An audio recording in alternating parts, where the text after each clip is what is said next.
الحمد لله والصلاة والسلام على رسول الله وبعد. بسم الله الرحمن الرحيم. كتاب باب كتابة العلم. وبه قال حدثنا محمد بن سلام قال أخبرنا وكيع عن سفيان عن مطرف عن الشعبي عن أبي جحيفة قال قلت لعلي هل عندكم كتاب؟ قال لا إلا كتاب الله أو فهم أعطيه رجل مسلم أو ما في هذه الصحيفة. قال قلت فما في هذه الصحيفة؟ قال العقل وفكاك الأسير ولا يقتل مسلم بكافر. এই মানে অনুচ্ছেদে ইমাম বুখারী রাহমাতুল্লাহ আলাইহি যে বাব অথবা যে শিরোনাম আমাদের সামনে রাখলেন এটা হলো কিতাবাতুল ইলম। বাবু কিতাবাতুল ইলম।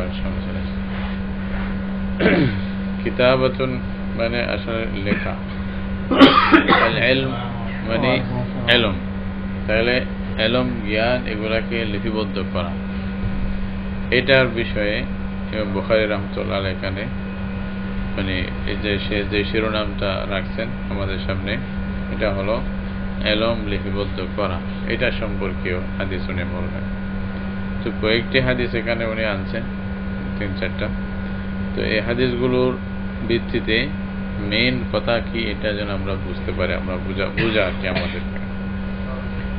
তো আসল বিষয়টা কি কিতাবাতুল ইলমের মধ্যে এখানে যেটা বোঝানো হচ্ছে এটা হলো বিশেষ করে হাদিস, রাসূলুল্লাহ সাল্লাল্লাহু আলাইহি ওয়াসাল্লামের হাদিস লেখা লিপিবদ্ধ করা, এটার বিষয়।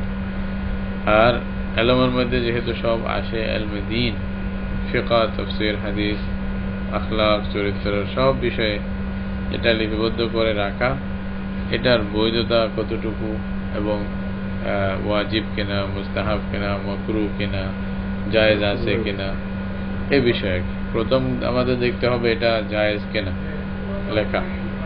আবার জায়েজ যদি হয় তাহলে এটা কোন পর্যায়ে, এটা কি মুস্তাহাব না ওয়াজিব নাকি ফরজ না কি, ইত্যাদি বিষয়।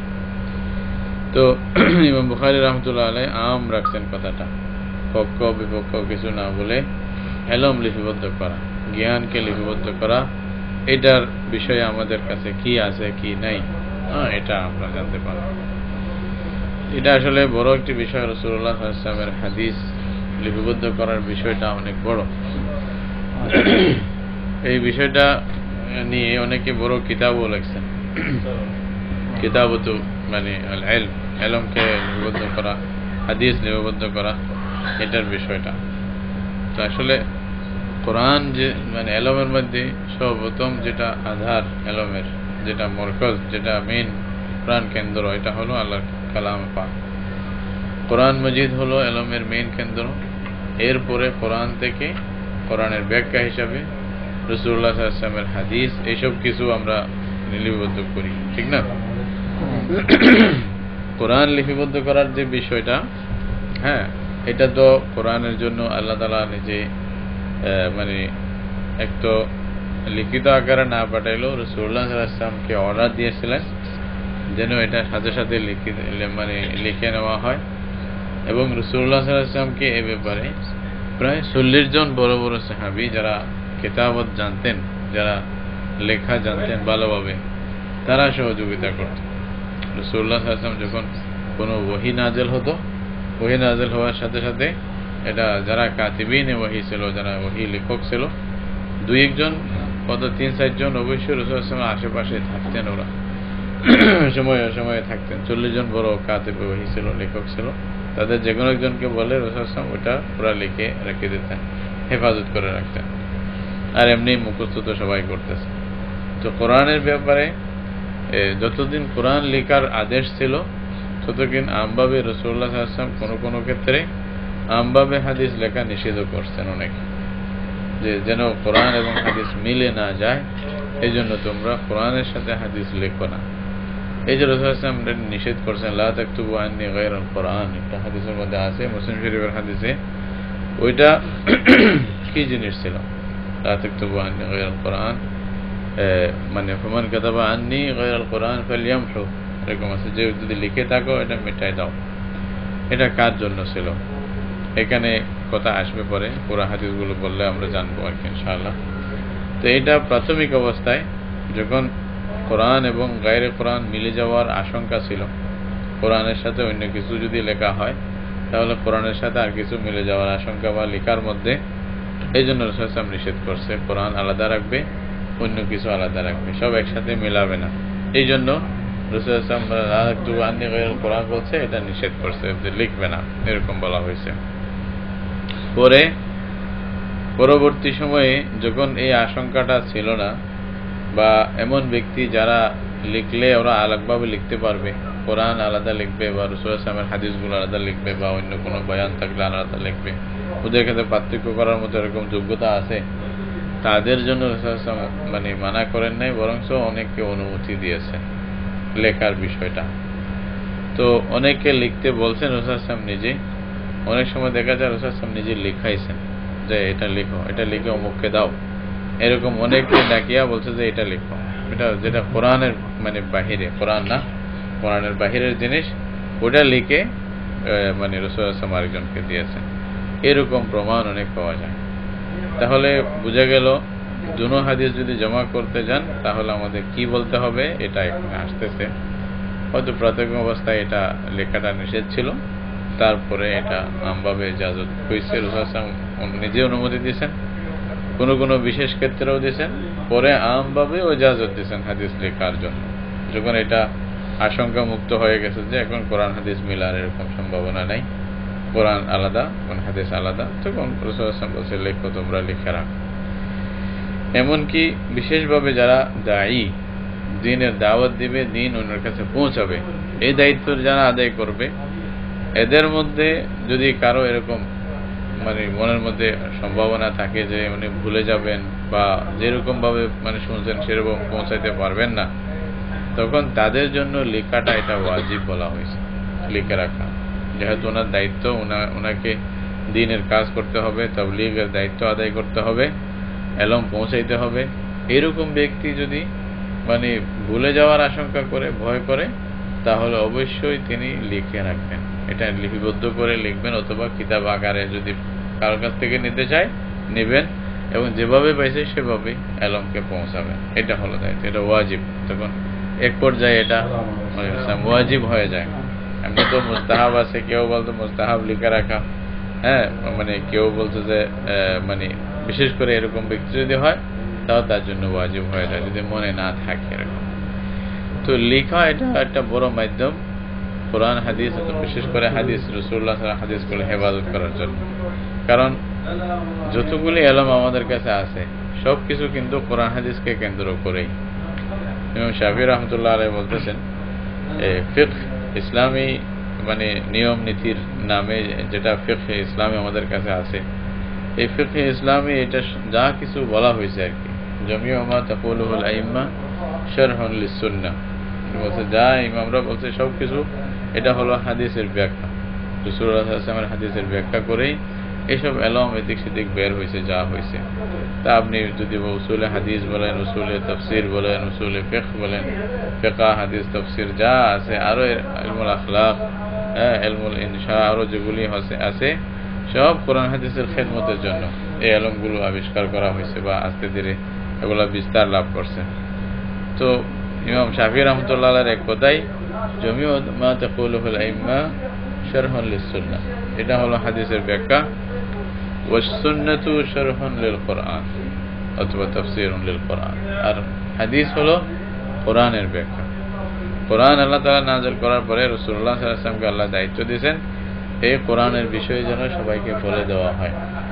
হ্যাঁ, মানে আল্লাহ তাআলা মানে রাসূলুল্লাহ সাল্লাল্লাহু আলাইহি ওয়াসাল্লামকে দায়িত্ব দিয়ে বলছেন যে ইন্না আনজালনা ইলাইকাল কিতাবা ইন্না আনজালনা ইলাইকা যিকরা লিতুবাইয়িনা লিন-নাসি মা নুযিলা ইলাইহিম, আপনি যেন মানুষকে স্পষ্ট করে বলে দেন, বয়ান করে দেন, মানুষের সামনে কিছু যেন গোপন না থাকে, ওরা যেন বুঝতে পারে যে কি নাযিল করা হলো, এটা যেন বুঝতে পারে, সেভাবে আপনি মানুষকে এই জিকিরকে বয়ান করে দেন, মানে বুঝাই দেন।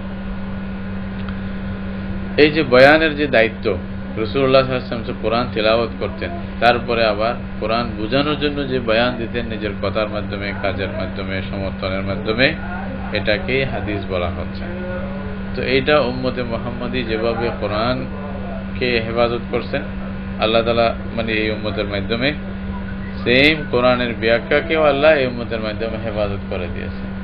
কারণ যেখানে কোরআন হেফাজতের আল্লাহ দায়িত্ব নিয়েছেন, যে ওয়াদা আছে ইন্না নাহনু নাযালনা যিকরা ওয়া ইন্না লাহু লাহাফিজুন, এই যে জিকিরের কথা যেটাই মানে আল্লাহ তাআলা মানে হেফাজত করবেন বলতেছেন, তো ওইটা কোরআন যেরকম হেফাজত হয়েছে কোরআনের ব্যাখ্যা সহ, কোরআনের ব্যাখ্যা যেটা আল্লাহর পক্ষ থেকে আসছে ওহী, কারণ এটা যে আল্লাহর পক্ষ থেকে আসছে এটাও কোরআনই নিজেই বলেন, সুম্মা ইন্না আলাইনা বায়ানা।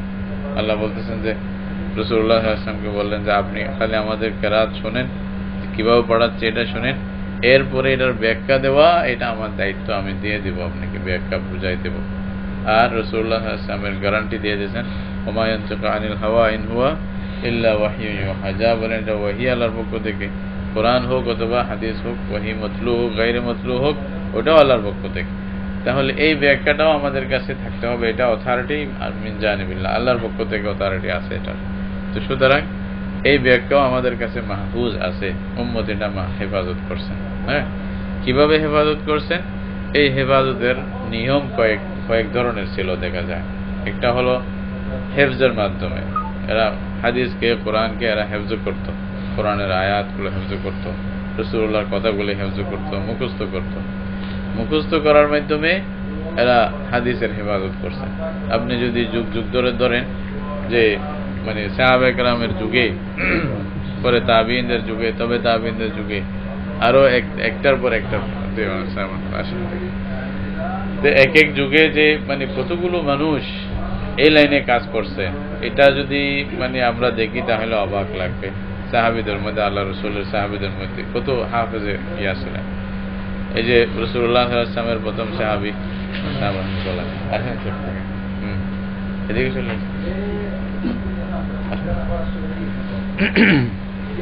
রাসূলুল্লাহ সাল্লাল্লাহু আলাইহি ওয়াসাল্লামের সাহাবী আবু বকর সিদ্দিক রাদিয়াল্লাহু তাআলা আনহু, উনি যেরকম মানে হাফেজার ব্যাপারে কোরআন মানে তারিখের কিতাবের মধ্যে আছে, বলতেছে আবু বকর সিদ্দিক রাদিয়াল্লাহু তাআলা আনহু আরবের মধ্যে মানে একটু বড় হাফেজাওয়ালা, স্মরণ শক্তিওয়ালা ব্যক্তি ছিলেন, যে ওখানে যে অন্য কিছু তো মনে থাকতো, যে ঘোড়া আছে না, আরবদের মধ্যে ঘোড়ার মানে পালনের একটা প্রথা ছিল। তো এক এক ঘোড়ার মানে এই যা এটা কার বাচ্চা, ওইটা কার বাচ্চা, ওইটা কার বাচ্চা, এইভাবে ঘোড়ার যেটা একটা সজরায় নসব ছিল বংশধারা, 14টা পর্যন্ত ঘোড়ার বংশধারা মুখস্থ বলতেন উনি। কে? আবু বকর সিদ্দিক রাদিয়াল্লাহু তাআলা। ঘোড়ার একটা ঘোড়া, এটা এই বাচ্চারা, এটা এটার মা কে ছিল, ওর মা কে ছিল, ওর মা কে ছিল, এইভাবে 14টা পর্যন্ত বলতে পারতো। কি আল্লাহ তাআলা হাফেজা দিয়েছিলেন আল্লাহ জানে। এরকম এক একটা বললে তো অনেক হবে। তো হাফেজার মাধ্যমে এরা কোরআন হাদিসকে মানে কোরআনকে হাদিসকে এটা হেফাজত করছেন রাসূলুল্লাহ সাল্লাল্লাহু আলাইহি ওয়াসাল্লাম। এক একটি কথা এক এক সাহাবীকে যদি বলতে দেন তাহলে এত সুন্দরভাবে রাসূলুল্লাহ সাল্লাল্লাহু আলাইহি ওয়াসাল্লামের কথাগুলি পেশ করবেন আপনার সামনে, আপনি অবাক হয়ে যাবেন। একটা ফটো যেন দেখাচ্ছে, ভিডিও যেন দেখাচ্ছে আমাদের সামনে, এরকম মনে হবে। ইফকের ঘটনা বুখারী শরীফে আছে, অনেক মানে হাদিস কিতাবের মধ্যে আছে। হযরত আয়েশা অত লম্বা লম্বা হাদিস রাসূলুল্লাহ সাল্লাল্লাহু আলাইহি ওয়াসাল্লাম কত সুন্দরভাবে স্পষ্টভাবে বলতেছে, আপনার অবাক লাগবে মানে শুনলে। তো হাফেজা কেমনে আল্লাহ তাআলা দিয়েছিলেন। তো হাফেজার একটা বিরাট জগৎ। সাহাবায়ে কেরাম ছিল, সাহাবায়ে কেরামের পরে তাবেঈন, এদের মধ্যে বড় বড় হাফেজুল হাদিস ছিলেন। এক একজনের তো লক্ষ লক্ষ হাদিস মুখস্থ ছিল। মানে এক এক মানে ইমাম যারা পরবর্তী ইমাম যারা হয়েছেন ওনারা বলতেছেন, ইমাম আবু জুরআ নামে একজন ইমাম ছিল, উনি বলছে আমার 7 লক্ষ হাদিস আমার মুখস্থ ছিল। এরকম ভাবে আরো পরবর্তী যারা আসছে, ইমাম আবু হানিফা রাহমাতুল্লাহ আলাইহি শাগরিদ যে আবু ইউসুফ রাহমাতুল্লাহ আলাইহি, উনি 40,000 মওযু হাদিস জানতেন, মুখস্থ ছিল। মওযু হাদিস, মওযু মানে যেগুলা রাসূলুল্লাহ সাল্লাল্লাহু আলাইহি ওয়াসাল্লামের নামে মিথ্যা রটানো হয়েছে, ওনার জামানায় ওনার মুখস্থ ছিল 40,000। যেগুলা হাদিস নয় এটা রাসূলুল্লাহর নামে বলা হয়েছে, ওনার মুখস্থ ছিল। তো যিনি বলতেছে ফামা যান্নুকা বিসহিহ, যদি মওযু এতগুলি মনে থাকে তাহলে সহিহ কতগুলি মনে আছে বা তোমরা বুঝো, আমার বলার দরকার নেই। আবু হানিফা রাহমাতুল্লাহ আলাইহি যেভাবে মুখস্থ হাদিস অনেক মুখস্থ ছিল। আবু রহমতুল্লাহ আলাইহি বলতেছেন, ইনদি সানাদিক মিনাল আহাদিস, আমার কাছে হাদিসের বিরাট বিরাট ভান্ডার আছে। মা আখরাজতু মিনহা ইল্লা মা ইয়ানফাউন নাস, আমি এখান থেকে শুধু অতটুকু হাদিসে বলছি যেগুলা মানুষের উপকারে আসবে, বাকিগুলা আমি তোমাদেরকে বলি নাই, দরকার নাই। আমার মুখস্থ আছে, আমার দরকার আছে, আমার জানা আছে। আবু হানিফা রাহমাতুল্লাহ আলাইহি শুধু উস্তাদও ছিল 4000 জন। কয় হাজার? অবাক লাগে শুনতে, সুবহানাল্লাহ। আগে তখনকার জমানায় আসলে কি এলমের একটা এমন চর্চা ছিল, যেখানে হাদিস পাইতো, যেখানে কোনো বড় আলেম আছে ওনার কাছে গিয়া ধর্ণা দিয়ে কিছু পড়তো, জানার চেষ্টা করতো। বর্তমানেও একজন মানে মদিনা শরীফে শেখ আব্দুল হাই নামে একজন মুহাদ্দিস আছেন, মাশাআল্লাহ, হিন্দি নসল আর কি। তো ওনার একটা জীবনী দেখলাম, এক জায়গায় ওনার সনদের বিভিন্ন বর্ণনা যেখানে আসছে, উনি বর্তমানে 350 উস্তাদ থেকে হাদিস গ্রহণ করছে এই পৃথিবীতে, এই জমানায়। তো এটা কি সম্ভব? ওইখানে আমরা আমাদের বাংলাদেশের অনেক মুহাদ্দিসের নাম দেখলাম, হযরত গাজী শাহ হুজুর রাহমাতুল্লাহ, গাজী শাহ হুজুর, তারপরে মুফতি আব্দুর রহমান সাহেব, আমাদের হাফেজ জুনাইদ শাহ হুজুরের নামও পাইলাম ওনার ইয়ার মধ্যে, উস্তাদের লিস্টের মধ্যে। তো খুব ভালো লাগলো, বাংলাদেশে অনেক আলেম, আব্দুল হালিম বুখারী শাহ হুজুরের নামও আছে, অনেক যাদেরকে পাইছে মুহাদ্দিসিন হিসেবে সবাই থেকে হাদিস দেখেছে। এরকম একটা জোক আসলে।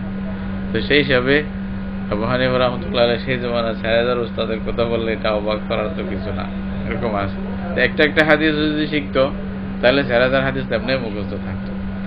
তো মোটমাট কথা হলো কি, যুগ যুগ ধরে আপনি যদি এটা তরতিব হিসাবে বলতে যান, তাহলে প্রত্যেক যুগে হেফজ, স্মরণ শক্তিওয়ালা এমন এত বেশি উলামায়ে কেরাম, আল্লাহর বান্দারা, হাদিসের মানে মহাপুরুষেরা ছিলেন, যারা ইতিহাস যেটা সাক্ষী দেয়। তো ওরা হেফজের মাধ্যমে আল্লাহ রসুলের এগুলা মুখস্থ রাখতে পারতেন, এত বেশি স্মরণ শক্তি ছিল।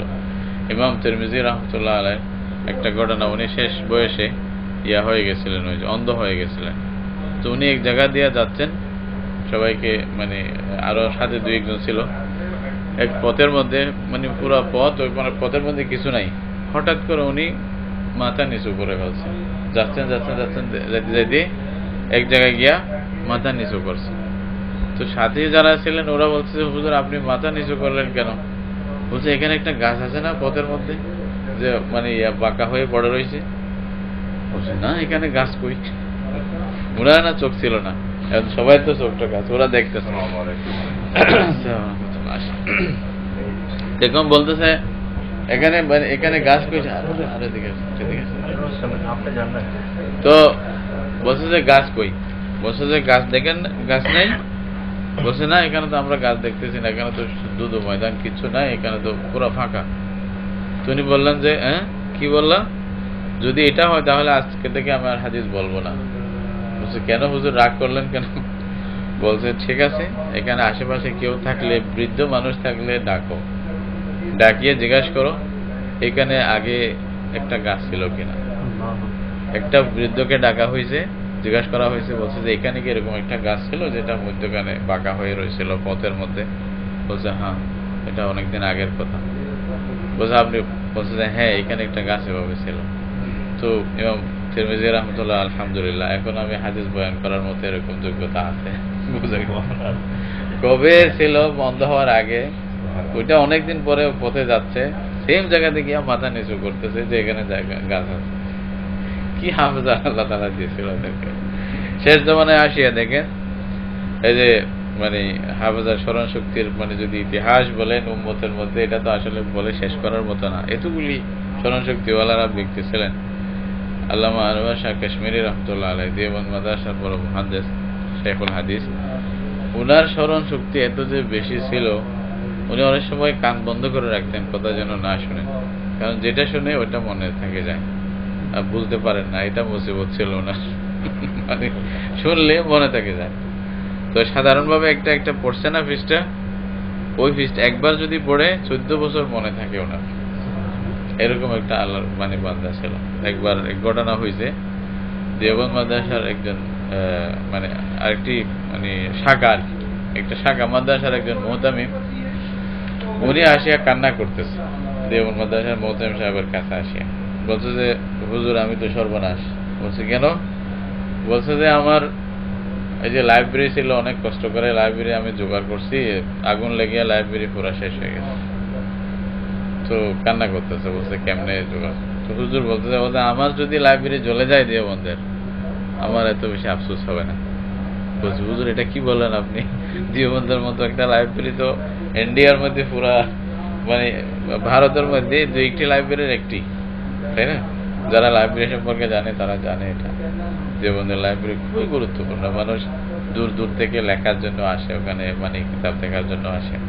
আলহামদুলিল্লাহ দেখার সৌভাগ্য হয়েছে অনেকের, যারা গেছেন সৌভাগ্য হয়েছে। ওখানে অনেক ধরনের কিতাব, পুরাতন কিতাব, ইনজিলের মানে নুসখা বহুত আগে হিব্রু ভাষায়, এগুলা সহ আছে, অনেক কিছু নায়াব কিতাবগুলি আছে। তো বলছে আপনি এটা কি বললেন? বলছে আমার কাছে এমন ব্যক্তি আছে, আমার লাইব্রেরিতে যতগুলি কিতাব আছে শুরু থেকে শেষ পর্যন্ত সবগুলি মুখস্থ লিখতে পারবে। বলছে আমি চিন্তা করবো কেন? বলছে উনিকে? বলছে আনোয়ার শাহ কাশ্মীর। বলছে আমার ভয় লাগবে না, কারণ ও আছে, ও একটা করে সব কিতাব লিখে দেবে। আল্লাহু আকবার, আজীব। মানে এত গজবের হাফেজা ছিল। মানে ইকবাল তো এত প্রশংসা করতেন। ইকবাল বলছে যে আসলে সাহাবা কা কাফেলা যা রাহা থা, ইয়ে পিছে পড় গয়া। মানে আর কি বলবে? বলছে এটা সেই জমানার মানুষ, ভুলে পরে আসছে মনে হয়। মানে প্রশংসা করতে করতে অবাক। ইকবাল নিজে হায়রান যে এত বড় আলেম থাকতে পারে দেওবন্দের 4 দেওয়ারের ভিতরে। বলছে এটা আমার কল্পনাও ছিল না। খুব মানতেন মানে ইকবাল। হ্যাঁ, তো হাফেজা এটা যদি কথা বলেন অনেক লম্বা, তাহলে এটা একটা বড় মাধ্যম ছিল রাসূলুল্লাহ সাল্লাল্লাহু আলাইহি ওয়াসাল্লামের হাদিসকে স্মরণ, মানে হেফাজত করার জন্য, বা লিপিবদ্ধ করা, অথবা এই যে সংকলন বলেন সংরক্ষণ করা, হাদিসের সংরক্ষণের জন্য, এলমের সংরক্ষণের জন্য হেফজুল হাদিস অথবা হেফজুল ইলম, এলমকে মুখস্থ করা, এটাও একটা বিরাট মাধ্যম ছিল। তারপরে এরকম ভাবে আরো বেশ কিছু মাধ্যম ছিল, যেটা আরো কিছু মাধ্যম ছিল যেটা তালিম তাআল্লুমের সিলসিলা আসে, তাই না? মানে অর্থাৎ মানে হাদিস শিক্ষা দেওয়া, হাদিসকে শিক্ষা দেওয়া, কোরআন। তো তালিমের মাধ্যমে হাদিসের এটা হেফাজত করছে উম্মতেরা, এটা দেখা যায়। যা শিখছে তা অন্যকে শিখাইছে। এটা শেখার জন্য কিভাবে গুরুত্ব দিতেন? হযরত ওমর রাদিয়াল্লাহু তাআলা আনহু আরেকজন সাহাবী, উনি সহ দুজনে ফালাবাগ করত। একদিন হযরত ওমর কাজে গেলে উনি আসতেন, রাসূলুল্লাহ সাল্লাল্লাহু আলাইহি ওয়াসাল্লাম থেকে যা শুনতে পাইছেন উনি হযরত ওমরকে রাত্রে বলতেন। আরেকদিন হযরত ওমর আসতেন, উনি কাজে যাইতেন। দিনের মধ্যে যা হয়েছে এটা হযরত ওমর ওনাকে রাত্রে শোনাইতেন। এইভাবে ফালাবাগ করত সাহাবীদের মধ্যে অনেকেই, একজন দুজন না, অনেকেই ছিলেন যারা এভাবে একে অপরের সাথে ফালাবাগ করে রাসূলুল্লাহর ইলম অন্যের কাছে পৌঁছাইত। এবং রাসূলুল্লাহ সাল্লাল্লাহু আলাইহি ওয়াসাল্লাম এটা দায়িত্ব দিয়েছিলেন যে আমার মানে হাদিস যেভাবে তোমরা শোনো আমার মুখ থেকে, সেইভাবে আরেকজনের কাছে পৌঁছানোর চেষ্টা করো। কেন? অনেক সময় হয়তো তুমি আর বুঝে আসে নাই, যার কাছে পৌঁছাবে সে তোমার চেয়ে অত বেশিও বুঝতে পারে। রুব্বা মুবাল্লিগিন আওয়া মিন সামি, এরকম মানে যার কাছে পৌঁছানো যাবে, আমার থেকে ডাইরেক্ট যে শুনছো তার চেয়ে বেশি যার কাছে পৌঁছাইছো সে বেশি বুঝবে, এটা হইতে পারে। তোমরা এই দিন পৌঁছাইতে থাকো। হ্যাঁ, তো উম্মতের মধ্যে এটাও দেখা যায় তালিম তাআল্লুমের যে সিলসিলা ছিল, এটা বিরাট একটা সিলসিলা ছিল। মানে এখন না, কথার কথা আমরা কমে গেছি। এখন হয়তো যদি 1000-2000 কোন এক মাদ্রাসার ছাত্র হয়, আমরা মনে করি অনেক বেশি ছাত্র। তখনকার একজন মুহাদ্দিসের কাছে যে ছাত্র থাকতো, এটা শুনলে তো অবাক হবেন। মানে এক মুহাদ্দিসের কথা বলছেন যে উনি হাদিস বর্ণনা করতেন, এবং ওই তখনকার নিয়ম ছিল কি, মুহাদ্দিস হাদিস বলবেন, হাদ্দাসানা ফুলান ফুলান বলে হাদিস বলবেন। যারা বসে তারা অনেক সময় দোয়াত আছে না, কালির দোয়াত একটা রাখবে, 4-5 জন, অন্তত 4-5 জন বা আরো বেশি লোক ওইখান থেকে কলম দিয়া মানে কালি নিয়ে লিখবে, এরকম নিয়ম ছিল। তো বলছে যে ওনার দরসের পরে উনি যে দোয়াত থেকে মানে কলম দিয়া কালি নিয়ে ওরা লিখতো, দোয়াতের হিসাব করছে 40,000 দোয়াত ছিল ওনার দরসে। কয় হাজার? এগুলো কল্পনা না, এটা বাস্তব। 40,000 খালি দোয়াত ছিল, যেগুলো দোয়াত থেকে মানে কলম দিয়া বুড়াই বুড়াই লিখতো, সিবার কলম দিয়া বা এরকম দিয়া, তাই না? তাহলে 40,000 যদি দোয়াত হয়, তো এক দোয়াতের মধ্যে 5 জনেই যদি বলেন, কত মানুষ ছিল। ইমাম বুখারী রহমতুল্লাহ আলাইহি থেকে ফেরাবরির যে রিওয়ায়াত বুখারী শরীফটা 90,000 মানুষ ইমাম বুখারী রহমতুল্লাহ আলাইহি থেকে ডাইরেক্ট শুনছে বলতেছে। কত? 90,000 মানুষ হাদিসের এটা মানে কিতাবটা শুনছে ইমাম বুখারী থেকে। তো এভাবে এক এক মুহাদ্দিসের যে মানে ইয়া ছিল, মানে শাগিরদের ইয়া ছিল, মানে দরসের মধ্যে মানুষ আসতো, এটা আপনারা মানে আমরা শুনলে অবাক, আসলে ইতিহাস পড়লেও অবাক লাগে কিভাবে মানে এই তালিম, এই ইলমকে একে অপরের কাছে পৌঁছাইছে। প্রত্যেকটা জিনিস এটা মুজিজাই বলতে হয় উম্মতের জন্য। এই উম্মতে একরকম মুজিজা, এটা আল্লাহ তাআলার দান, না হয়তো এটা সম্ভব হতো না। এইভাবে মানে রাসূলুল্লাহ সাল্লাল্লাহু আলাইহি ওয়াসাল্লামের যে হাদিস অথবা ইলমের সংরক্ষণের জন্য আরেকটা যেটা ব্যবস্থা ছিল, মানে অনেক ব্যবস্থা, এটা হলো কিতাবাতুল ইলম, লিপিবদ্ধ করা, মানে কোরআন হাদিস এটা লিপিবদ্ধ করা, বিশেষ করে হাদিসের ব্যাপারে। এই কিতাবাতুল ইলম যেটা লেখার মাধ্যমে কোরআন হাদিস এটা সংরক্ষণ হয়েছে কিনা, এইটা হলো, এটা আপনারা দেখেন কোরআন যে লেখার মধ্যে সংরক্ষণ হয়েছে এটার ব্যাপারে কারো কোনো দ্বিমত নাই। রাসূলুল্লাহ সাল্লাল্লাহু আলাইহি ওয়াসাল্লাম নিজে জীবনে থাকতেই কোরআনের কপি পরিপূর্ণভাবে করে হযরত হাফসা রাদিয়াল্লাহু তাআলা আনহার কাছে একটা কপি রেখে দিয়েছিলেন। এটা এমনি তো হাফেজ কোরআন ছিল অনেক, সবাই জানতো, রাসূলুল্লাহ সাল্লাল্লাহু আলাইহি ওয়াসাল্লাম সবকিছু বলেই দিয়েছিলেন ওদেরকে। তো এখানে পুরা লিপিবদ্ধ একটা পুরা কপি যেরকম এই তরতিব আছে, সেম তরতিবে হযরত হাফসা রাদিয়াল্লাহু তাআলা আনহার কাছে মজুদ ছিল। এটা আবু বকর সিদ্দিক রাদিয়াল্লাহু আনহুর জামানায় সম্ভব হয় না এটাকে আরেকটু প্রসার করা। হযরত ওমর রাদিয়াল্লাহু তাআলা আনহু খুব চাইছিলেন এটাকে আরো একটু মানে করে সবার কাছে পৌঁছাইতে, কিন্তু উনিও অন্যান্য মানে কাজের মধ্যে এটা পারেন নাই, আর তখন বেশি জরুরতও মনে করেন নাই। কারণ জরুরত মনে করেন নাই, তখন তো তাজা সবাই হাফেজে কোরআন, রাসূলুল্লাহ সাল্লাল্লাহু আলাইহি ওয়াসাল্লাম থেকে সবাই সে জানছে এরকম, এবং সব কেরাতে সাফা সম্পর্কে সবাই জানতেন। হযরত ওসমান গনি রাদিয়াল্লাহু আনহু জামানায় এটা প্রয়োজন মনে করে উনি একটা মানে এই যে হাফসের যে রিওয়ায়াত আছে বর্তমানে, এই হাফসের রিওয়ায়াত থেকে কোরআনের যাদের কাছে কপি ছিল সবগুলি নিয়ে একটা কপির উপরে মানে মুসলমানদেরকে মানে ঐক্যবদ্ধভাবে রাখার জন্য একটা কপি ওটাকে সাহায্য করে প্রচার করে সারা পৃথিবীর আনাচে কানাচে সব জায়গায় উনি পৌঁছায় দিয়েছেন যে কোরআনের এই কপি, এখন এটাই তোমরা পড়ো, লেখাপড়া করো, এটার মাধ্যমে পড়ো, যাতে মুসলমানরা যেন এটা না বলে যে কোরআন 2 রকম 3 রকম 4 রকম, এটার জন্য না বলে, একটাই থাকবে। তো রিওয়ায়াতগুলো এখনো মাহফুজ আছে, এখনো কিয়ামত পর্যন্ত থাকবে। যেটা রাসূলুল্লাহ সাল্লাল্লাহু আলাইহি ওয়াসাল্লাম বলছেন যে আমার কাছে 7 ধরনের নাযিল হয়েছে, ওটা আছে, ওটা থাকবে, ওটা ভিন্ন জিনিস। তো কোরআন লিখছেন রাসূলুল্লাহ সাল্লাল্লাহু আলাইহি ওয়াসাল্লামের জামানায়, কিন্তু হাদিস রাসূলুল্লাহ সাল্লাল্লাহু আলাইহি ওয়াসাল্লামের জামানায় লেখা হয়েছে কিনা এইটা নিয়ে একটা দ্বন্দ্ব আছে। এবং বুখারী রাহমাতুল্লাহ আলাইহি জন্য মনে হয় এইখানে আজকে শিরোনাম এটা রাখছে কিতাবাতুল ইলম, ইলম লিপিবদ্ধ করা হয়েছিল কিনা রাসূলুল্লাহ সাল্লাল্লাহু আলাইহি ওয়াসাল্লামের হাদিস। কিছু আছে বর্তমান প্রাচ্যবিদ বলে, বা যারা ইসলামের নামে ইসলামের সাথে শত্রুতা করে, এটা মুস্তাশরিকিন বলে তাদেরকে, আমরা বাংলাতে প্রাচ্যবিদ বলবো আর কি। তো ওদের উদ্দেশ্য হলো ইসলামকে ওরা মোতালা করবে, পুরা দেখবে, হ্যাঁ পড়বে এবং ভালোভাবে গবেষণা করবে, তারপরে পুরা উদ্দেশ্য হলো কোনো একটা কিছু এখানে ভিতরে কোনো একটা বিষ ঢুকানো যায় কিনা এটা দেখবে। যেখানে সম্ভব পুরা জীবনের মেহনত দিয়া ওই ইসলামের কোনো একটা বিষয় একটা বিষ ঢুকাই দিবে কোনো লেখার মাধ্যমে, ফিকিরের মাধ্যমে, ওইটা মানুষের মধ্যে আস্তে আস্তে কাজ করবে। ওরা করে কি ওদের প্ল্যান থাকে অনেক বেশি, হয়তো একটা প্ল্যানের মধ্যে বলবে যে হ্যাঁ আমাদের উদ্দেশ্য এটা, এই উদ্দেশ্য পূরণ করার জন্য আমাদেরকে এতগুলি পথ এগোইতে হবে, প্রথমে এইভাবে আঘাত করতে হবে, তারপরে আঘাত করতে হবে, তারপর আঘাত করতে হবে, তারপর আঘাত, পরে নতিজা আমাদের পক্ষে আসবে।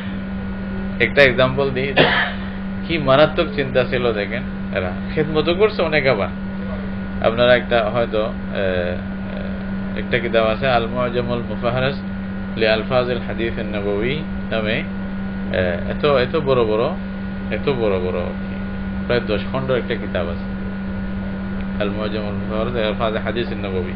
রাসূলুল্লাহ সাল্লাল্লাহু আলাইহি ওয়াসাল্লামের হাদিসের যে কোনো একটা শব্দ যদি আপনি জানেন, ওইখান থেকেই পুরা হাদিস কোথায় কি আছে না আপনাকে বলে দেবে।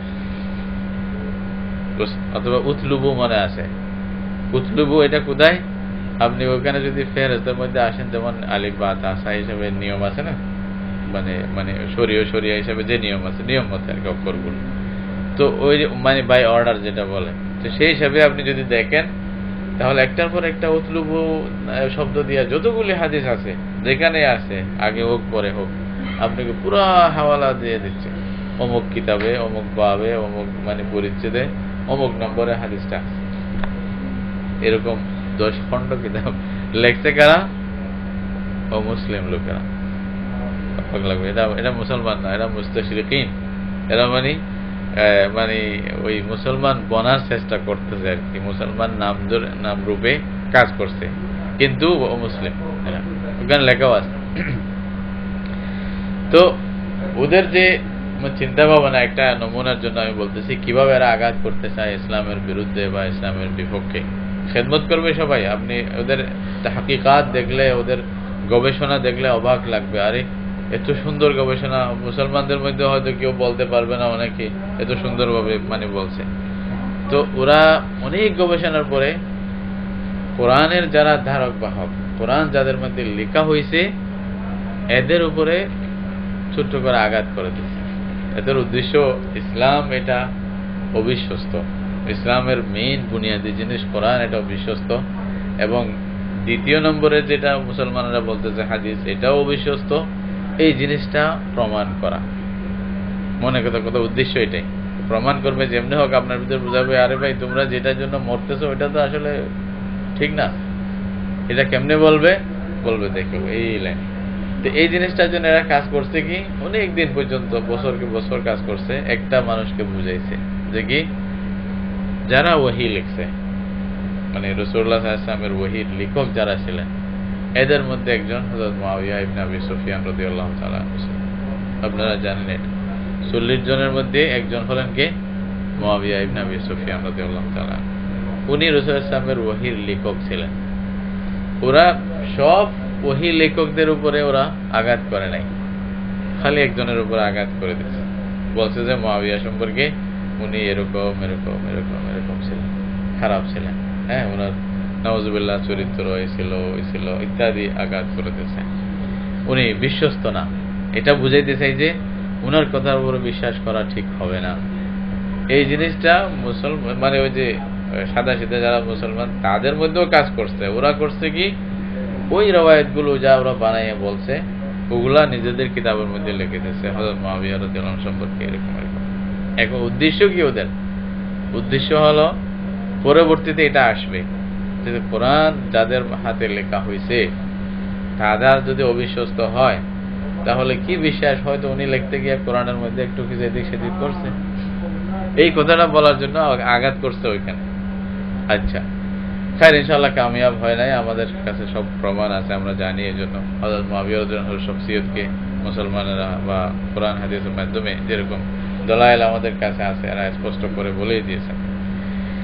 দ্বিতীয় আঘাত আরেকটা করছে কোথায়? হাদিস যারা মানে মেইন কান্ডারি হাদিসের, মানে হাদিসের মেইন গোড়ার কাজ যারা করছেন, হাদিসকে ধরে রাখছেন যারা, তাদের উপর আঘাত করছে।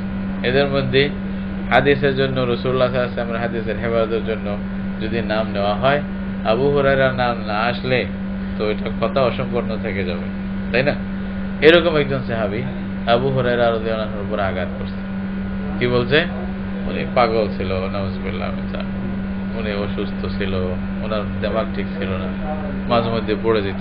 আপনি পাবেনও ঘটনাগুলি, আবার এমন যে বলছে যে আমি দেখলে আবু হুরায়রার জীবনে এটা পাবেন কি, উনি মাঝে মধ্যে মাথায় ঘুরায় পড়ে যেত।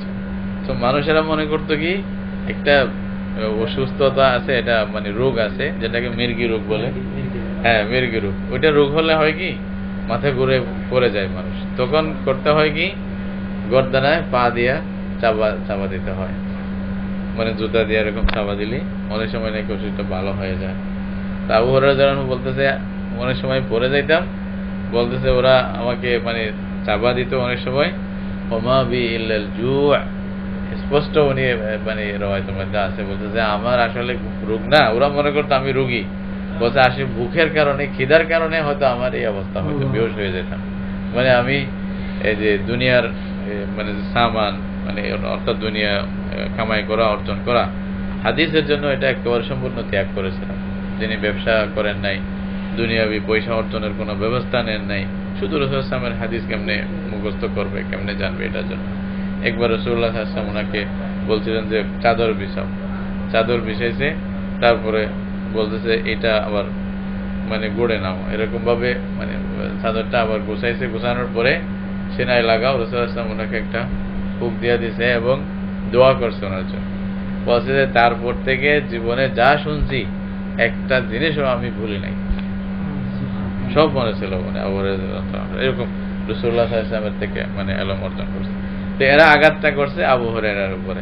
বলছে যে মানে হাদিসের কিতাব আপনি বের করেন, প্রায় প্রত্যেক পৃষ্ঠায় তো আবু হুরায়রা আবু হুরায়রা আবু হুরায়রা পাওয়া যায়।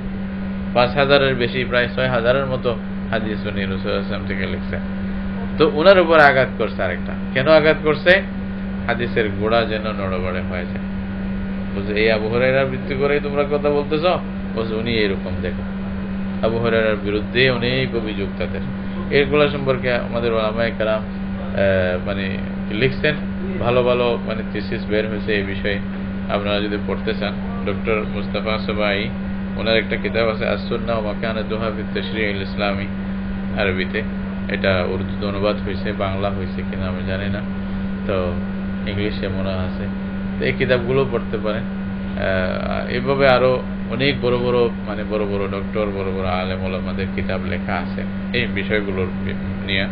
এবং মুস্তাশরিকিনরা কি করতে চাইছে, কি অভিযোগ করছে, এটার পুরো উত্তর মানে বিস্তারিতভাবে ওরা উত্তরও দিয়েছে। এরকম কিছু ছিল যারা মানে হাদিসের বিরুদ্ধে বলতো। ওদের বড় একটা কথা হলো রাসূলুল্লাহ সাল্লাল্লাহু আলাইহি ওয়াসাল্লামের হাদিস ১৫০ বছর পর্যন্ত হাদিস লিপিবদ্ধ করা হয় নাই। ১৫০ বছর পরে আসিয়া হাদিস লিপিবদ্ধ করতেছে কারা? মুস্তাশরিকিনদের কথা। ওরা দেখছে বুখারী শরীফের দিকে যে বুখারী লেখা হয়েছে, এর আগে লেখা হয় নাই, মুসলিম লেখা হয়েছে, লেখা হয় নাই। তো এটা একজন মুসলিম যদি ইতিহাস, মুসলমানের ইতিহাস সত্যিকার অর্থ যদি কেউ জানে, তাহলে ওরা এই কথা শুনে হাসবে। কারণ ইসলামের মধ্যে কোন রকমের একটা নাই। রাসূলুল্লাহ, ওরা বলতে যে হ্যাঁ রাসূলুল্লাহ নিজেই নিষেধ করছে লিখতে, হ্যাঁ এটাও ঠিক, রাসূলুল্লাহ নিষেধও করছিলেন। আমি কিছুক্ষণ আগে বলছিলাম এই নিষেধটা এক তো ছিল ব্যক্তি বিশেষের ক্ষেত্রে, আরেকটি ছিল প্রাথমিক অবস্থায় যখন কোরআনের সাথে মেলার সম্ভাবনা বা আশঙ্কা ছিল তখন। পরবর্তীতে রাসূল সাল্লাল্লাহু আলাইহি ওয়াসাল্লাম নিজে অনুমতি দিয়েছে। ওই বিষয়গুলো বুখারী রাহমাতুল্লাহ আলাইহি এই বাবের মধ্যে আমাদেরকে বলবেন যে রাসূলুল্লাহ সাল্লাল্লাহু আলাইহি ওয়াসাল্লামের অনুমতিতেই হাদিস লিপিবদ্ধ করা, এটা অনুমোদন ছিল রাসূলুল্লাহর জামানায়, বরঞ্চ রাসূলুল্লাহ নিজে লিখতে বলছেন এবং উনি নিজে লেখার আশঙ্কা, লেখার একটা মানে আগ্রহ রাসূলুল্লাহ সাল্লাল্লাহু আলাইহি ওয়াসাল্লাম নিজে প্রকাশ করছেন। তাহলে হাদিস লেখা যে অনুমোদন ছিল এবং উম্মতের মধ্যে যে লিখতেন, লিখে রাখতেন, এটা নিঃসন্দেহ ব্যাপার। তা রাসূলুল্লাহর জামানা থেকে যদি হাদিস লিপিবদ্ধ হয়, তাহলে হাদিসের ব্যাপারে সন্দেহ আসবে কেন? ওরা বলতে চাইছিল ১৫০ বছর পরে যেটা মানে করতেছে, লিখতেছে, হয়তো ওরা ভুল লিখছে, রাসূলুল্লাহর কথা মনে নাই ওদের, রাসূলের নামে বলে আর চালাই দিচ্ছে, এরকম। এটা একেবারে মিথ্যা কথা, যেটা ইসলামের ইতিহাসের সাথে মেলে না। এটা খ্রিস্টানদের সাথে মিলতে পারে, যেহেতু ঈসা আলাইহিস সালামের ইন্তেকালের প্রায় ৩০০ বছর পরে ওরা আসতেছে মানে ইনজিল লেখার জন্য। হ্যাঁ, মুকাওকিস, মতি, তারপরে ইউহান্না, লূক, এরা যা লিখছে এটা ঈসা আলাইহিস সালামের ডাইরেক্ট কোনো শাগিরদ ছিলেন না, সাহাবী ছিলেন না, হাওয়ারিনের মধ্যেও কেউ ছিলেন না। শাগিরদের মধ্যে আসিয়া তারপরে ওরা তাও পুরা চেষ্টা করে মানে অনেকে এটা মানে স্বীকার করছে যে ঈসা আলাইহিস সালামের জীবনী থেকে আমরা শুধু ওনার ৫০ দিনের জীবনী আমরা লিখতে পারছি। পুরা জীবনী থেকে ৫০ দিনের নাকি জীবনী লিখতে, বাকিগুলো ওরা পায় নাই। তাও কিরকম, ডাইরেক্ট কোনো সনদ নাই। এটা মানে এই যে লুকা যে কথাটা বলতেছে, এটা সে কার থেকে শুনছে, তে কার থেকে শুনছে, ঈসা আলাইহিস সালাম, এরকম কোনো সনদ নেই। আলহামদুলিল্লাহ, আমাদের এটা বৈশিষ্ট্য উম্মতে মুহাম্মদের। এটা ইমাম বুখারী বলেন, নাসাঈ বলেন, তিরমিজি, আবু দাউদ বা এদের আগে যারা আইম্মা ছিলেন, ইমাম মালিক, ইমাম আবু হানিফা রাহমাতুল্লাহ আলাইহি, এদের আগে শাআবী, আরও যারা মানে ইব্রাহিম নাখাই, যারা সাহাবীদের মধ্যে যারা হাদিস লিখছেন, লিপিবদ্ধ করছেন, যাদের কিতাব এখনো পাওয়া যায়, তো ওনারা ডাইরেক্ট বলতেছেন আমাকে অমুক বলছে, অমুকে অমুক বলছে, অমুককে অমুকে বলছে, সোজা। এবং এই লোকগুলা মানে এরকম অস্পষ্ট নয়, এগুলা সবাই সামনে পরিচিত। এরকম না যে একেবারে অপরিচিত মজহুল ব্যক্তি, কেউ চেনে না, এরকম না, সবাই সামনে পরিচিত, এদের আখলাক, এদের চরিত্র সবকিছু। তো ইসলামের মতো এরকম একটা বৈশিষ্ট্য অন্য কোনো ধর্মের মধ্যে এটা নাই, এটা ইসলামের কাজ। তো এই বিষয়টা আসলে এই হিসাবে অনেক গুরুত্বপূর্ণ যে হাদিস কিভাবে লিপিবদ্ধ করা হয়েছে বা করা অনুমতি ছিল কিনা, এই বিষয়টা নিয়ে ইমাম বুখারী রাহমাতুল্লাহ এখানে বাব আনছে। দেখেন, বলতেছেন আবু জুহাইফা বলতেছেন যে আমি আলী রাদিয়াল্লাহু তাআলা আনহুকে জিজ্ঞাসা করলাম, হাল ইনদাকুম কিতাবুন, আপনাদের কাছে কোনো কি কিতাব আছে? এই কিতাব মানে রাসূলুল্লাহ সাল্লাল্লাহু আলাইহি ওয়াসাল্লাম বিশেষভাবে আপনাদেরকে কোনো কিতাব লিখে দিয়েছেন কিনা, এই প্রশ্নটা কেন আসলো? এই প্রশ্নটা যেমন আবু জুহাইফা রাদিয়াল্লাহু আনহু করছেন, একজন সাহাবী, হযরত আলীকে জিজ্ঞাসা করছেন, এরকম হযরত কায়েস এবং আশতার নাখাই নামে আরো দুইজন সাহাবী, ওরাও এই প্রশ্নটা করছেন। আসলে এটা কুফার মধ্যে যখন হযরত আলী রাদিয়াল্লাহু তাআলা চলে আসছিলেন পরে, তখন শিয়াদের কিছু একটা বড় গ্রুপ, ওরা এটা দাবি করত, এটা মনে করত যে ইসলামের অনেক বিষয় শুধু রাসূলুল্লাহ সাল্লাল্লাহু আলাইহি ওয়াসাল্লাম আলীর কাছে এটা আমানত রেখে চলে গেছেন, এবং আলীর থেকে ওরা ইমামের মাধ্যমে ওরা আসছে, এটা কোরআনের মধ্যে আসে নাই, এমনি হাদিসের মধ্যে আসে নাই, এলমটা ওদের ক্ষেত্রে আলাদাভাবে রয়ে গেছে, বিশেষভাবে আলীকে দান করছে। তো এই জন্যই এই যে ফিকিরটা দিত, এটা একটা ভ্রান্ত ফিকির, এরকম কিছু গোপন নাই। রাসূলুল্লাহ সাল্লাল্লাহু আলাইহি ওয়াসাল্লাম কিছু গোপন রাখেন নাই কারো কাছে, সব কিছু যা ছিল সব বলে দিয়েছেন, হ্যাঁ, স্পষ্টভাবে। এবং বলছেন যে লাইলুহা কানাহারিহা, এই দিন এটা হলো এই রাতও দিনের মতো স্পষ্ট, সুতরাং এখানে নতুন করে কিছু সন্দেহ করার কোনো অবকাশ নেই। তারপরে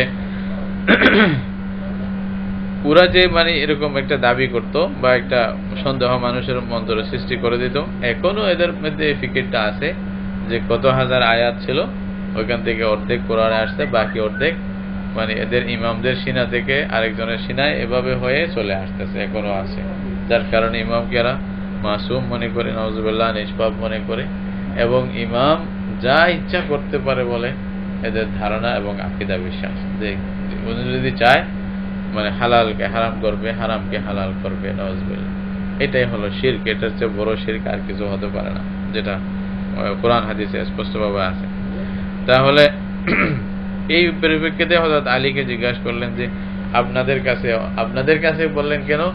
অর্থাৎ আহলে বাইতের কাছে, রাসূলুল্লাহ সাল্লাল্লাহু আলাইহি ওয়াসাল্লামের পরিবার পরিজনের কাছে বিশেষ কোনো কিতাবকে রাসূলুল্লাহ সাল্লাল্লাহু আলাইহি ওয়াসাল্লাম দিয়ে গেছেন আপনাদেরকে, গোপনে কি কিছু আপনাদের কাছে রেখে গিয়েছেন? ক্বালা লা, হযরত আলী স্পষ্ট কি বললেন, না না, আমাদেরকে বিশেষ কোনো কিতাব দেওয়া হয়নি, বা লেখাও আমাদেরকে রাসূলুল্লাহ সাল্লাল্লাহু আলাইহি ওয়াসাল্লাম বিশেষভাবে কোনো কিছু আলাদাভাবে দিয়ে যাননি, ইল্লা কিতাবুল্লাহ, মানে এটা এরকম যে আমাদেরকে যা দিয়েছেন তা তোমাদের কাছেও আছে, এটা হলো কি আল্লাহর কিতাব কোরআন মজিদ, আও ফাহমুন উতিয়াহু রাজুলুন মুসলিম, অথবা একটা বুঝ যেটা কোনো মুসলমানকে দেওয়া হয়েছে, এটা হলো হাদিস আর কি, মানে কোরআনের যে বুঝ যে মুসলমানকে আল্লাহ তাআলা দিয়েছেন, যেটা দেওয়া হয়েছে, ওইটা বলতে পারো যে কোরআনের একটা বুঝ, হয়তো আমি একরকম কোরআনের ব্যাখ্যা করতে পারি যতটুকু বুঝ আল্লাহ দিয়েছেন এটা, অথবা আও মা ফি হাযিহি সাহিফা, আর একটা ছিল যেটা এই সহিফার মধ্যে আছে, ওইটা কি? এটা হলো সাহিফাতু আলী রাদিয়াল্লাহু তাআলা। হযরত আলী রাদিয়াল্লাহু তাআলা এর কাছে এর হাদিসের একটি ভান্ডার ছিল, যেটাকে সাহিফাতু আলী বলে, যেটার প্রমাণ এই হাদিসে পাওয়া যাচ্ছে। হযরত আলীর কাছে একটা সহিফা ছিল, এই সহিফাতে কি ছিল এটার ব্যাপারে রওয়ায়াতের মধ্যে ভিন্ন কথা আছে। কোন কোন রওয়ায়াতের মধ্যে আছে এটার মধ্যে এই যে মানে হাদিসে যেটা আছে এটা ছাড়াও আর অন্য হাদিসে যেগুলো আছে যে ফরায়েজ এবং দিয়ত ইত্যাদি, এগুলোর বর্ণনা আছে। কোন কোন রওয়ায়াতে এরকম আছে যে সমস্ত মুসলমানদের রক্ত এটা সমান, এদের মধ্যে কোনো পার্থক্য নাই, মানে কিসাস মানে সবাইকে সমানভাবে নিতে হবে ইত্যাদি, এগুলি বিভিন্ন রকমের কথা ওই সহিফার মধ্যে পাওয়া যায়। এখানে উনি জিজ্ঞাসা করতেছেন কুলতু ফামা ফি হাযিহি সাহিফা, হযরত আবু জুহাইফা বলতেছেন আলী রাদিয়াল্লাহু তাআলা আনহুকে, তাহলে এই সহিফা যে আপনি বলতেছেন ওখানে কি আছে? ক্বালা আল আকলু ওয়া ফিকাকুল আসিরি ওয়ালা ইউক্তালু মুসলিমুন বিকাফিরিন, এই কথাটা আছে। মানে আকল মানে দিয়তের বিষয়, আসল আকল মানে বাঁধা আর কি, যে একজন কাউকে যদি হত্যা করে হত্যা হয়ে যায় মানে কতলে খতা হিসাবে, তাহলে তখন ওর মানে বদলা কিভাবে দিবে। আর যদি কেউ এমনি হত্যা হয়ে যায় বা কাউকে হত্যা করে, তাহলে কিসাস কিভাবে দিবে। আর এটা ফিকাকুল আসির, ফিকাক ফাকাক দুটো রকমের হতে পারে শব্দটা। এটা হলো কোনো কয়েদিকে এটা মানে মুক্তপণ দিয়ে অথবা কিছু দিয়ে তাকে আজাদ করে দেওয়া, এটার বিষয়ে হাদিস লেখা আছে। আর এটাও লেখা আছে যে মুসলমানকে কাফেরের বদলায় কোনো মুসলমানকে হত্যা করা হবে না। এটার বিষয় মানে বড়, যে মানে কিসাস হিসাবে কাফের যদি মানে কোনো মুসলমান যদি কাফেরকে হত্যা করে দেয়, তাহলে তখন ওর মানে পরিবর্তে কোনো মুসলমানকে হত্যা করা হবে কিনা কিসাসের ব্যাপারে, এটা বিরাট একটি বিষয়টা আসবে পরে। ইমামদের মধ্যে কিছু ইখতিলাফ আছে এটার বিষয়ে। বলছে এই কতগুলি বিষয় এই সহিফার মধ্যে লেখা ছিল।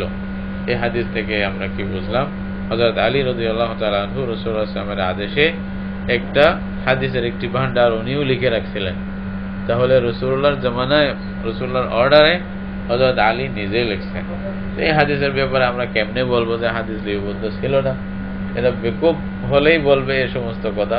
ইমাম বুখারী রাহমাতুল্লাহ আলাইহির জন্যই হাদিসটা এখানে বললেন। তাহলে হাদিস লিপিবদ্ধকরণের মাধ্যমে হাদিস হেফাজত করা, এটা রাসূলুল্লাহ জামানা থেকে শুরু হয়ে গেছিল। এটা একটা হাদিস পাইলেন। তারপরে হাদিসে আসতেছে حدثنا أبو نعيم الفضل بن دكين قال حدثنا شيبان عن يحيى عن أبي سلمة عن أبي هريرة رضي الله عنه أن خزاعة قتلوا رجلا من بني ليث عام فتح مكة بقتيل منهم قتلوه، فأخبر بذلك النبي صلى الله عليه وسلم، فركب راحلته فخطب فقال إن الله حبس عن مكة القتلى، أو قال الفيلة.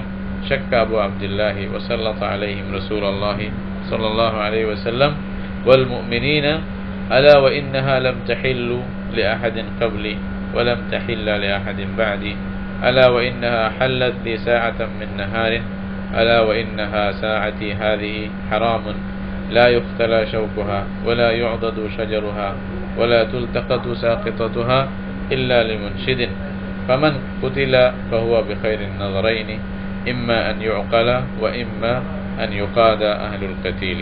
فجاء رجل من أهل اليمن فقال اكتب لي يا رسول الله، فقال اكتبوا لأبي فلان. فقال رجل من قريش إلا الإذخر يا رسول الله، فإنا نجعله في بيوتنا وقبورنا. فقال النبي صلى الله عليه وسلم إلا الإذخر. قال أبو عبد الله يقاد بالقاف. فقيل بأبي عبد الله أي شيء كتب له؟ قال كتب له هذه الخطبة. এই আরেকটা হাদিস, এখানে রাসূলুল্লাহ সাল্লাল্লাহু আলাইহি ওয়াসাল্লাম নিজের আদেশ দিয়েছেন হাদিস লেখার জন্য, এবং রাসূলুল্লাহর আদেশে হাদিস লিপিবদ্ধ করে আরেকজনের কাছে সুপর্দ করা হয়েছে, এই প্রমাণটা আসতেছে এই হাদিসের মাধ্যমে। দেখেন হযরত আবু হুরায়রা রাদিয়াল্লাহু তাআলা আনহু থেকে বর্ণিত, বলতেছে খুজা গোত্রের লোকেরা বনি লাইস মানে লাইস গোত্রের একজন লোককে হত্যা করে দিয়েছিল। এটা হলো ফতে মক্কার জমানায়। এটা কারণ ছিল কি, ওরা আগে তাদের একটা মানুষকে হত্যা করছিল, ওটার পরিবর্তে এরা এরকম একটা লোককে হত্যা করছে। এটার ব্যাপারে রাসূলুল্লাহ সাল্লাল্লাহু আলাইহি ওয়াসাল্লামকে যখন বলা হলো, রাসূলুল্লাহ সাল্লাল্লাহু আলাইহি ওয়াসাল্লাম নিজের উটের উপরে বা মানে সওয়ারির উপরে সওয়ার হয়ে গেলেন। ফাখাতাবা ফাকালা, রাসূলুল্লাহ সাল্লাল্লাহু আলাইহি ওয়াসাল্লাম একটা খুতবা দিলেন ওদের সামনে। খুতবা দেওয়ার পরে রাসূলুল্লাহ সাল্লাল্লাহু আলাইহি ওয়াসাল্লাম বলেন আল্লাহ হাবাসা আন মক্কাতা আল কাতলা আও আল ফিলা, দুরকম হতে পারে শব্দ। বলছে আল্লাহ মক্কা থেকে হত্যাকে, কাউকে হত্যা করে দেয়া মক্কার মধ্যে, এটাকে আল্লাহ তাআলা নিষেধ করে দিয়েছেন, রুকে দিয়েছেন। অথবা আল ফিলা বলতে পারে, ওই যে মানে হাতি হস্তি বাহিনী যারা আসতেছিল ওদেরকে আল্লাহ বাধা দিয়েছেন। এটা এখানে বেশি কারিনে কিয়াস হলো আল কাতলা, মানে হত্যাকে আল্লাহ তাআলা এখানে নিষেধ করে দিয়েছেন। এবং রাসূলুল্লাহ সাল্লাল্লাহু আলাইহি ওয়াসাল্লামকে, ঈমানদারদেরকে আল্লাহ তাআলা মক্কার উপরে কিছুক্ষণের জন্য অনুমতি দিয়েছিলেন। এমনি আমভাবে হারাম ছিল, কিন্তু একটা দিনের জন্য ফতে মক্কার সময়, ওই সময়ের জন্য রাসূলের জন্য এবং ঈমানদারদের জন্য আল্লাহ তাআলা তখন অনুমতি দিয়েছিলেন। আলা ওয়া ইন্নাহা লাম তাহিল্লা লিআহাদিন ক্বাবলি, আমার আগেও কারোর জন্য হালাল ছিল না এখানে মানে খুন খারাপা করা, কাউকে হত্যা করা, এবং আমার পরেও কারোর জন্য হালাল হবে না, এটা মনে রাখবো, এটা হারাম। আর আমাকে যে আমার জন্য যে হালাল করা হয়েছিল এটা সাআতাম মিন নাহার, দিনের কিছু সময়ের জন্য, অল্প সময়ের জন্য, তারপরে আবার হারাম করে দেওয়া হয়েছে। আলা ওয়া ইন্নাহা সাআতি হাদিহি, এই যে এই সময় এটা এখন হারাম, এখন থেকে কেউ এখানে অন্যায়ের কোনো কাজ করতে পারবে না, এটা নিষিদ্ধ এলাকা। এই এলাকাতে বাইরে যা করতে পারো এখানে তা করতে পারবে না। এটা মানে বাইরে কোনো হত্যা করতে পারবে তা নয়, বাইরে মানে হত্যাও করতে পারবে না, অন্য কিছু যা করতে পারতা ওইটাও এখানে করা যাবে না। তো রাসূল আসলাম এমন একটা জিনিস বললেন যেটার দ্বারা আর অন্যগুলো এমনি বুঝে আসবে, লা ইখতালা শাওকুহা, এখানে যদি কাঁটা থাকে কোনো গাছে, কাঁটা আপনি ছিঁড়বেন না, আলাদা করবেন না, জুদা করবেন না। হ্যাঁ, কাঁটাকে কাটা এটাও নিষেধ। যেখানে কাটা নিষেধ, অন্য কিছু কাটা কেমনে জায়েজ হবে, বুঝেন? তা আপনি এটা কাটাও কাটবেন না, বলতেছে ওয়ালা ইউদাদু শাজারুহা, এটার গাছ কাটবেন না, ওয়ালা ইলতাকাতু সাকিতাতুহা, যদি কোনো জিনিস পড়ে থাকে আপনি এই জিনিসটা উঠাবেন না। হ্যাঁ, যদি আপনার নিয়ত এটা থাকে যে ওই জিনিসটা নিয়ে আপনি যে আসল মালিক তার কাছে পৌঁছাবেন, বা যেটা নিয়ম আছে নিয়ম মতে, মানে হয়তো বছরখানিক যদি প্রয়োজন হয়, বছরখানিক এটাকে যদি মানুষের কাছে প্রচার করে পৌঁছানোর চেষ্টা করতে পারেন, এরকম নিয়ত থাকলে নেবেন, না হয়তো আপনি ধরবেন না, যেভাবে আছে সেভাবে। সুবহানাল্লাহ। এবার আজীব নিষেধ, মানে এটা নিষিদ্ধ এলাকা, এখানে কিছু হাত লাগাবেন না, খবরদার, আপনার কাজ আপনি করে যান। এটা ফামান কুতিলা ফাহুয়া বিখাইরিন নাযারাইন, এখানে অন্য রাওয়ায়াত আছে ফামান কুতিলা লাহু কাতিলুন, তো যাদের কোনো মানে এরকম মকতুল, যাদের হত্যা হয়েছে, বা তারা দুইটা অপশন আছে, তার জন্য দুইটা মানে বিষয় আছে, দুইটার যে কোনো একটা চাইলে নির্বাচন করতে পারে, এখতিয়ার করতে পারে। ইম্মা আন ইউকালা, হয়তো সে এটার মানে নেবে, এই যে দিয়ত নেবে, মানে বদলা হিসাবে রক্তপণ নেবে, অথবা ওয়া ইম্মা আন ইউকাদা আহলুল কাতিল, অথবা এই যে মানে কতিলের যে মানে যাকে হত্যা করা হয়েছে তার মানে যারা আত্মীয় স্বজন, তাদেরকে মানে কিসাস হিসাবে, অথবা মানে বদলা মানে ফিদিয়া দিয়ে জান ছুড়াবে, অথবা তাদেরকে মানে কিসাস হিসাবে তাদের থেকে কিসাস নেবে। ইউকাদা অথবা ইউফাদা হতে পারে, দুটোর রাওয়ায়াত আছে। ফাজা রাজুলুম মিন আহলিল ইয়ামান, তো এখন ইয়ামানি একজন লোক আসিয়া বলল, ইয়া রাসূলুল্লাহ উকতুব লি ইয়া রাসূলুল্লাহ, উনি বললেন যে এই খুতবাটা আপনি যে বলছেন এটা আমাকে লিখে দেন। ফাকালা উকতুবু লিআবি ফুলান, রাসূলুল্লাহ সাল্লাল্লাহু আলাইহি ওয়াসাল্লাম বললেন যে আবু ফুলান, কোন কোন রাওয়ায়াতে আবু শাহ আছে, এই লোকটার নাম ছিল আবু শাহ। তো রাসূলুল্লাহ সাল্লাল্লাহু আলাইহি ওয়াসাল্লাম বললেন যে আবু শাহের জন্য আমার হাদিসটা লিখে দাও, তোমরা লিখো। তাহলে এই হাদিসে স্পষ্ট রাসূলুল্লাহ সাল্লাল্লাহু আলাইহি ওয়াসাল্লাম হাদিস লেখার জন্য অনুমতি দিলেন, আদেশ দিলেন, বরং লিখো হাদিস। হ্যাঁ, লিখো। তো এটা হয়তো কেউ বলতে পারে এটা লিআবি শাহের যেটা বলতেছে, এটা হয়তো বলবে যে এটা বিশেষ ছিল, বিশেষ ব্যক্তি বিশেষের ক্ষেত্রে। পরের হাদিসে দেখবেন এটা আমভাবে বলা হয়েছে।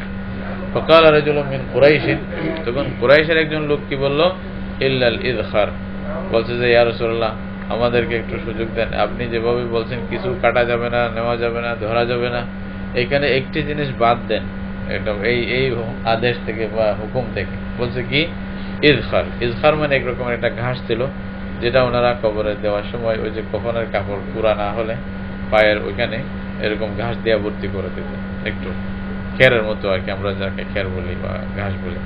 আর অনেক সময় মানে ওই ঘরের মধ্যে ছানের জন্য ওরা, মানে ছাউনের জন্য ওরা ঘাস দিয়া উপরে দিয়া রাখতো, মানে কিছু দিয়ে, যেন মানে সূর্যের তাপ থেকে রক্ষা হয়, এই জন্য। তো এটা তাদের প্রয়োজনে ছিল, এটা কাটতে হতো তাদের নিজের মানে নিত্য প্রয়োজনে। তো রাসূলুল্লাহ বলছে ফাইন্না নাজআলুহু ফি বুয়ুতিনা ওয়া কুবুরিনা, এটাকে আমরা আমাদের ঘরে এবং আমাদের কবরে আমরা কাজে লাগাই, এটা বাদ দেন। ফাকাল নবী সাল্লাল্লাহু আলাইহি ওয়াসাল্লাম ইল্লাল ইযখার, রাসূলুল্লাহ বলে হ্যাঁ তাহলে এটা ঠিক আছে, তোমাদের এটা মানা যাইতে পারে, এটা বাদ দিয়া অন্য কোনো জিনিস ধরবে না, হাত লাগাবে না। ক্বালা আবু আব্দুল্লাহ, ইমাম বুখারী রাহমাতুল্লাহ আলাইহি বলতেছেন ইউকাদু বিল কাফ, ইউকাদু যেটা এটা কাফ দিয়েও বলে, আর কেউ মানে ইউফাদু এরকমও মানে বলছে, শব্দ ফা দিয়েও আছে। ফাকিল আলী আবি আব্দুল্লাহ, এবং এই যে উনাকে জিজ্ঞাসা করা হয়েছে আইয়ু শাইইন কাতাবা লাহু, এই ব্যক্তির জন্য কি লিখলেন সাহাবীরা, যে মানে রাসূলুল্লাহ সাল্লাল্লাহু আলাইহি ওয়াসাল্লাম যে বললেন কি লেখা হলো, قال كتب له هذه الخطبة রাসূলুল্লাহ সাল্লাল্লাহু আলাইহি ওয়াসাল্লামের যে খুতবা ছিল, বয়ান ছিল, এটা লিখে সাহাবীরা পুরা লিখে ওনাকে দিয়েছেন।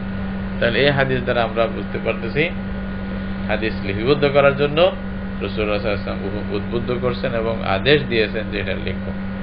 তো পরের হাদিসে আসবে, এটা যদিও বা কেউ বলতে পারে যে হ্যাঁ এটা তো ব্যক্তি বিশেষের ক্ষেত্রে ছিল, তো আমভাবে রাসূলুল্লাহ সাল্লাল্লাহু আলাইহি ওয়াসাল্লাম অনুমতি দিয়েছিলেন, ওই হাদিসও পরে আসতেছে, ওইটা আপনারা দেখবেন এখানে আসবে। হ্যাঁ, তাহলে ওই হাদিস দ্বারা বুঝতে পারবেন যে রাসূলুল্লাহ সাল্লাল্লাহু আলাইহি ওয়াসাল্লাম আমভাবেই অনুমতি দিয়েছিলেন হাদিস লেখার জন্য পরে, এবং কি নিজেও এটা লেখার ইচ্ছা প্রকাশ করেছেন। হ্যাঁ, ওইটা ইনশাআল্লাহ পরে আসবে। তারপরে সুবহানাকাল্লাহু ওয়া বিহামদিকা আশহাদু আল্লা ইলাহা ইল্লা আনতা আস্তাগফিরুকা ওয়া আতুবু ইলাইক। জাযাকুমুল্লাহ।